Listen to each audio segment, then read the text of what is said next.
Hello, and welcome to another episode of the Good Boxing Podcast with your host, Josh Size. And finally, we get Manny Pacquiao versus Errol Spence face to face. You see the size difference. You get to see the former 8th division world champion, right, in front of arguably the best welterweight at 147, right? Errol Spence Jr., you guys know the deal, man down, is ready. He wants to fight for that belt. He finally got that Manny Pacquiao sweepstakes fight, and it's finally upon us. The fight's next month, and truthfully, I can't even express how happy I am this fight's happening. But they saw each other, they had a lot to say, and truthfully, I don't really know what to think. Little by little, I keep going back and forth. I can see Manny Pacquiao pulling it off, as you saw with Keith Thurman. But at the same time, I could also see Errol Spence being the younger, stronger, taller man who right now is in the prime of his life. He's fought the better opposition over his last couple fights. I can see Errol Spence pulling this off. Is he broken? Right? Because Danny Garcia, as much as I respect Danny Garcia and I truthfully think he's a great champion in his own right, and he had a very, very storied career. He moved up from all the way down to, I believe it was 130. He kept moving up and finally settled upon 147. But he didn't push Errol Spence. We didn't really get to see everything from Errol. Danny Garcia had moments where it looked like he hit Errol Spence, but he never really got to get that left hook off. And Errol Spence really took his power well, which shows he has a tremendous chin. However, one thing that I did find funny was Danny Garcia mentioned that Errol Spence doesn't hit the hardest. So Manny Pacquiao's been in there with killers. He's been in there with Keith Thurman, who Danny Garcia also said hits harder than Errol Spence. So the fact that Errol Spence doesn't hit as hard, according to Danny Garcia, which could be hate. This is how this goes. Everyone's always going to kind of downplay the person they fought, or like Keith Thurman probably is rooting for Manny Pacquiao to beat Errol Spence, so maybe he gets another fight. But some updates to the fight. Manny Pacquiao says that Errol Spence apparently has been talking to Mayweather in order to get tips on how to beat him.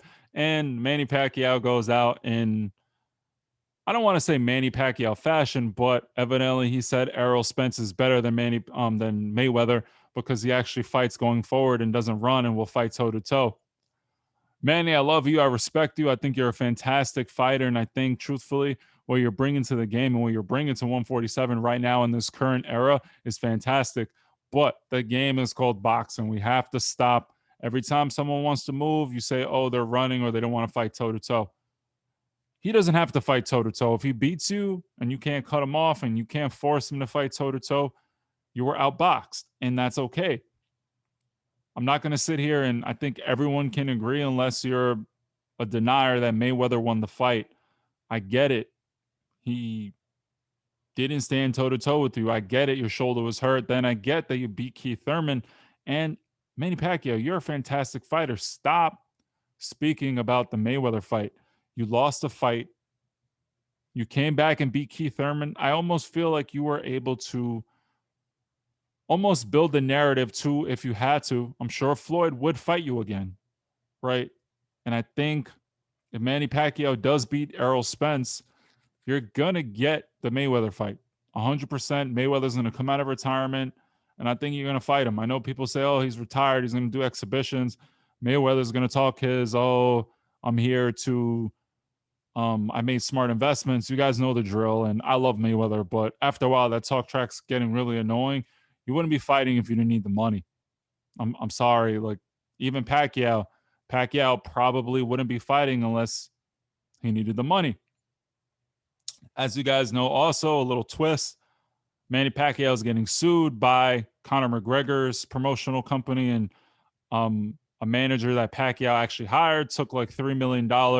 And now there's some back and forth that a fight never came to fruition with McGregor. So this fight right now, really just keeps getting interesting. There's so many angles, and it makes sense why Pacquiao would take the Errol Spence fight. You're fighting potentially the most dangerous opponent in one of the deepest divisions, and you're a legend. You're going to sell. Pacquiao versus Spence is going to be fantastic. But now that I see both guys face to face, I immediately see that Errol Spence is way taller than Pacquiao. And we're not talking about Margarito, who fights small. Errol Spence in that Mikey Garcia fight showed he can fight on that back foot. And I feel like it's going to be really, really difficult for Pacquiao to get in. And I know people are saying Pacquiao can fight angularly. He can use angles and do this and do that. But the angles that have made him so explosive and so dynamic, in my opinion, aren't going to be that dynamic against Errol Spence. He does have a considerable speed advantage, but I think Pacquiao's quicker than Errol in terms of speed and athleticism. Right now, Errol is going to be fast. You know, he has good footwork. Yes, he likes to plod, but he has enough speed to basically neutralize Pacquiao's quickness. I don't think Pacquiao is going to switch to righty, and being southpaw versus southpaw, the same angles where you get over to the side, you throw a jab, you're able to throw a right hook, you're able to jump in with that left, throw that uppercut, that jab, right jab. All these angles are no longer going to be that much of an issue. And I'm not going to sit here and predict Errol Spence is going to win, but I'm just kind of noticing the size difference. I can see Errol being able to neutralize it. And I can't wait to see how it happens because now, if Errol uses shoulder roll, Pacquiao's right hook, his left can get out, he can bend out the way. It's going to be like you're fighting orthodox versus orthodox. And Errol's going to be able to, in my opinion, fight a lefty. I mean, he's been rocked before by a lefty that's nowhere near as good as Pacquiao. The only time he's ever really, really been rocked was by a lefty, and he was like rocked, right? Um, so maybe Pacquiao could hit him with that left, but I also see Pacquiao has superior footwork, in my opinion. I'm curious to see if he's going to be able to get the angles he wants and go to the body with Errol Spence, trying to bang him up. I mean, Errol's going to go out there and he's going to box, but you know, Errol's eventually going to say, fuck it, and let's go and bang. So this fight is looking fantastic. Another thing I wanted to touch on, and it's kind of a sad point, is this fight's no longer for the WBA Super Championship. It's actually for the smaller, I guess, lesser belt.